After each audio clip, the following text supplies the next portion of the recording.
Hello, this is Jedi Master Daniel 96, and in today's video, I will be reviewing the Star Wars Galaxy's Edge comic miniseries from Marvel, and I have all 5 issues, and here we go. I'll showcase them right now. This is the first issue, the second issue, and I have these all in single issues. Here's the third issue,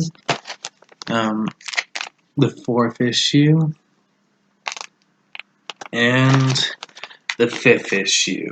So that's pretty much all 5 issues, and as I said, I have them all in single issues, no trade paperback, and I don't know when the trade paperback is coming out, or if it's out, but I have all 5 of the single issues, and I mean, this is pretty much experiencing Galaxy's Edge without going to Galaxy's Edge, and maybe one day I'll try to go to the Galaxy's Edge theme park, and maybe when I go to Star Wars Celebration in Anaheim next year, maybe I'll check out the theme park if I have time. And that's just a little side note there. And pretty much this comic, it's pretty much, like a tie-in to the Galaxy's Edge theme park, and then it's pretty much set on the planet Batuu, which is where the theme park is based off of, and that's where what the planet is for the Galaxy's Edge theme park Batuu, and it's set during the sequel trilogy era, same as the theme park. And then you have the main characters are these pretty much merchants named Dox Onyx, Remex, Kendu, and Waru, if I said those names right, and those are the characters. So you have those as the main characters of the story, and then pretty much in each issue you'll have with them set during the sequel trilogy era. Then you go to these flashbacks in all these different issues. Like the first issue, you have a flashback to an adventure with Han Solo and Chewbacca. So you have that in the first issue. Then in the second issue, gets pretty interesting where they have Ki-Adi-Mundi's lightsaber after he got killed in Order 66 on the planet of Megiddo. And then pretty much we also get some flashbacks to Greedo in the second issue, and he pretty much finds Ki-Adi-Mundi's lightsaber after Order 66. So we get to see that in the second issue, which I thought was pretty cool, like connecting something from the prequels and the originals, which I thought was pretty cool in the second issue. And the third issue features Hondo, and then pretty much our main characters meet up with Hondo, and then pretty much we get a flashback of Hondo when he's on Jedha,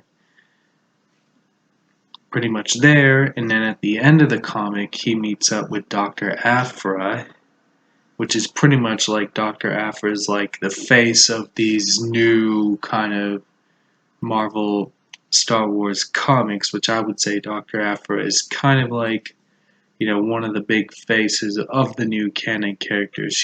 Which I would say Dr. Aphra is, pretty much like the Mara Jade and the Thrawn, kind of that level of popularity of a new canon character that hasn't appeared in a movie or a TV show. That's pretty much exclusively in the comics, which I don't think she's pretty much, as far as I know, she hasn't been, appeared in any of the new canon novels. She's pretty much like the face of the new Marvel Star Wars comics. So that's pretty much, a little bit on Dr. Aphra. And then in the fourth issue, we pretty much get a flashback with Dr. Aphra in the fourth issue, and then they travel to where her traveling to Moraband and all that, and then they find this sword, which is pretty much at Black Spire, on Batuu, in kind of like, which is pretty valuable, and the First Order is looking for it, and that's pretty much what brings us to the fifth issue and stuff, where the First Order is trying to find it. And then they also have like Sith artifacts on Batuu as well that the First Order is trying to look for. And then Hondo is, pretty much trying to help our main characters escape and stuff, and then in the 5th issue they confront the First Order, and then pretty much that, and then also we get to see a brief glimpse of, Kylo Ren on his Star Destroyer, the Finalizer, and he's pretty much with his mask off, and it looks like he has the scar. And part of me is wondering, could this be like set maybe like after the Force Awakens and during the Last Jedi? And even though the Force Awakens and the Last Jedi take place, which the Last Jedi takes place right after the